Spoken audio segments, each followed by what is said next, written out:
عشق میں بے داد رش کے غیر نے مارا مجھے، عشق میں بے داد رش کے غیر نے مارا مجھے، کشتہ دشمن ہوں آخر گرچہ تھا بیمار دوست۔ السلام علیکم میرے پیارے پیارے ناظرین۔ تمیزہ غالب کی وہ غزل جو کہ اس وقت زیر تشریح ہے، آمد خط سے ہوا ہے سرد جو بازار دوست، اس کا ایک اور انتہائی خوبصورت شعر لے کر آپ کی خدمت میں حاضر ہو رہا ہوں۔ ناظرین، یہ وہ غزل ہے کہ غالب نے اس کے بارے میں خود کہا ہے کہ یہ غزل مجھے اپنی جی سے پسند ہے، تو میں چاہوں گا کہ میرے تمام ناظرین اس غزل کو، جو بھی غالب کے ساتھ وابستہ ہیں، غالب کو پسند کرتے ہیں، وہ ضرور آخر تک سنیں۔ چنانچہ بلا تاخیر ویڈیو شروع کرتے ہیں۔ سب سے پہلے اس میں موجود مشکل الفاظ کا ایک جائزہ۔ عشق میں بے داد رش کے غیر، یہ پورے کا پورا ایک مرکب ہے، اور اس قسم کے مرکب کو مرکب اضافی کہتے ہیں، اور اس میں بے داد جو ہے وہ مضاف ہے اور رش کے غیر جو ہے وہ مضاف الیہ ہے۔ یا پھر ہم یوں بھی کہہ سکتے ہیں کہ بے داد رش کے، یہ دونوں ایک دوسرے کے مضاف ہو جائیں گے، اور غیر جو ہے وہ بالآخر ان دونوں کا مضاف الیہ ہو جائے گا۔ بے داد کہتے ہیں ظلم کو، ستم کو، ٹھیک؟ تو بے داد رش کے غیر یعنی غیر کے رشک کا ظلم۔ رشک غالب کے انتہائی پسندیدہ موضوعات میں سے ایک موضوع ہے۔ اگر آپ مرزا غالب کے دیوان کا جائزہ لیں تو آپ کو کثیر تعداد میں جو ہے ایسے اشعار نظر آئیں گے کہ جو رشک پر مبنی ہے۔ غالب ہی کا وہ مشہور شعر کہ رشک کہتا ہے کہ اس کا غیر سے اخلاص حیف، عقل کہتی ہے کہ وہ بے مہر کس کا آشنا۔ تو یہ مرزا غالب ہی کا شعر ہے جو رشک کے حوالے سے میں سمجھتا ہوں کہ ایک بے عدیل شعر ہے۔ تو بہرحال بے داد رشک غیر یعنی غیر کے رشک کا ظلم۔ رشک کہتے ہیں جلاپا، ہماری اردو میں عام طور پر اس کو جلاپا کہا جاتا ہے۔ جس طرح سے دو سوکنے ہوں تو ان کے درمیان کہا جاتا ہے کہ ایک جلاپا ہوتا ہے، اور اس کو ریس بھی کہا جاتا ہے عام طور پر، یوں سمجھے کہ پنجابی میں یا اردو سے ملتی جلتی زبانوں میں۔ تو بہرحال کسی کے پاس کوئی چیز دیکھ کر جلنا، کڑنا، ٹھیک، اس کو جو ہے وہ رشک کہتے ہیں۔ اور ایک اور لفظ بھی یہاں یاد رکھیے گا اہل علم کے لیے کہ غبطہ۔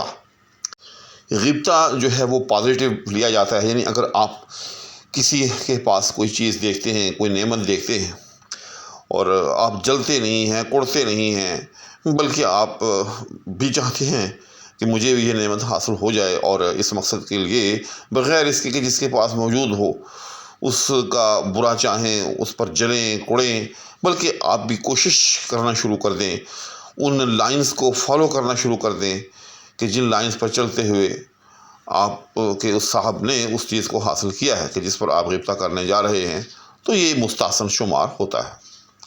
اس کے بعد دوسرا مصرع ہے کشتہ دشمن۔ کشتہ فارسی میں مارنے کو کہتے ہیں، کشتہ دشمن یعنی دشمن کا مارا ہوا۔ اس کے بعد اسی مصرعے کے اندر ایک اور مرکب اضافی بھی ہے، بیمار دوست، یعنی دوست کا بیمار۔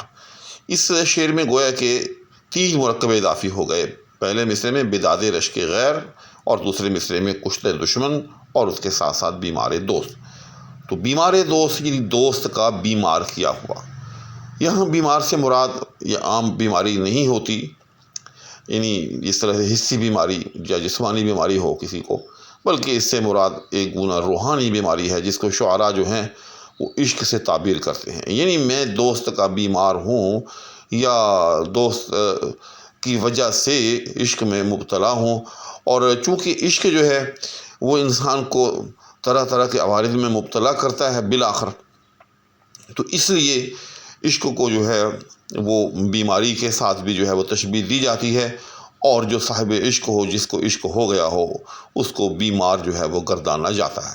اور پھر یہ کہ وہ سب کی سب بیماریاں جو عاشق کو لگی ہوتی ہیں وہ اس کے محبوب یا اس کے دوست کی وجہ سے ہوتی ہیں، تو اس لیے اس کو دوست یا اپنے محبوب کی طرف مضاف کرتے ہوئے بیمار دوست بھی کہا جاتا ہے۔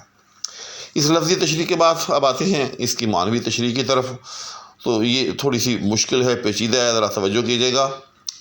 غالب کہتا ہے کہ عشق میں بے داد رش کے غیر نے مارا مجھے، کشتہ دشمن ہوں آخر گرچہ تھا بیمار۔ تو آپ اس کو گرچہ سے شروع کریں، آپ کو سمجھ میں آئے گا پھر شعر کہ گرچہ تھا بیمار دوست، کہ میں بیمار دوست تھا، دوست کے عشق میں مبتلا تھا، تو ہونا تو یہ چاہیے تھا کہ میں دوست کی وجہ سے ہلاک ہوتا، یعنی اپنے محبوب کے جو ظلم و ستم میں برداشت کر رہا ہوں، ہونا تو یہ چاہیے تھا کہ میں ان کی وجہ سے ہلاک ہوتا، لیکن غالب کہتے ہیں کہ میرے ساتھ معاملہ جو ہے بد نصیبی دیکھی میری۔ اصل میں اس شعر میں غالب نے اپنی بد نصیبی کا رونا رویا ہے، یعنی غالب کے ہاں ایک بڑی خواہش ہمیشہ ہی پائی جاتی ہے کہ وہ محبوب کے ہاتھوں قتل ہو جائے، چنانچہ اس مقصد کے لیے وہ بہت سے اشعار جو ہے اپنے دیوان میں لائے ہیں، اور مختلف پیرائے میں غالب نے اپنی اس خواہش کا جو ہے اظہار کیا ہے کہ کاش میں محبوب کے ہاتھوں قتل ہو جاؤں۔ تو اس شعر میں بھی غالب نے اصل میں یہی رونا رویا ہے کہ افسوس کہ میں بیمار دوست بھی تھا، اور لہذا امکان تھا کہ میں اپنے دوست کے عشق میں مبتلا ہو کر ہلاک ہو جاتا، اور میری موت کا انتساب جو ہے وہ دوست کی طرف ہوتا، لیکن میں وہ حرما نصیب ہوں، میں وہ بدبخت ہوں، غالب کہتا ہے کہ کشتہ دشمن ہوں آخر، کہ میں بجائے اس کے کہ اپنے دوست کے ہاتھوں ہلاک ہوتا یا میری موت کا انتساب میرے دوست کی طرف ہوتا، افسوس کہ مجھے یہ سعادت حاصل نہ ہو سکی، بلکہ میں اپنے دشمن کے ہاتھوں مرا ہوں، دشمن نے مجھے ہے وہ مارا ہے، اور وہ مارا کس طرح سے ہے؟ عشق میں بے داد رشک غیر نے مارا مجھے۔ یہ جو غیر کا لفظ پہلے مصرے میں آیا ہے، یہ دوسرے مصرے میں موجود دشمن ہی کا یوں سمجھیں کہ دوسرا ورژن ہے، یعنی غیر اور دشمن یہ دونوں اس مصرے میں ایک اینٹیٹی کے لیے یا ایک شخصیت کے لیے استعمال کیے گئے ہیں۔ تو آپ کہتے ہیں کہ عشق میں بے داد رشک غیر نے مارا مجھے، کہ افسوس کہ میں اپنے رقیب کے رشک میں جو ہے وہ مبتلا ہوتا چلا گیا، اور بس پھر کیا تھا کہ بالآخر اس جلاپے میں آ کر جو ہے میں ہلاک ہو گیا، یعنی اس رشک غیر نے جو مجھ پر ظلم کیا، جو مجھ پر ستم کیا، ٹھیک، اور وہ ظلم اور ستم رشک غیر کا کیا ہے؟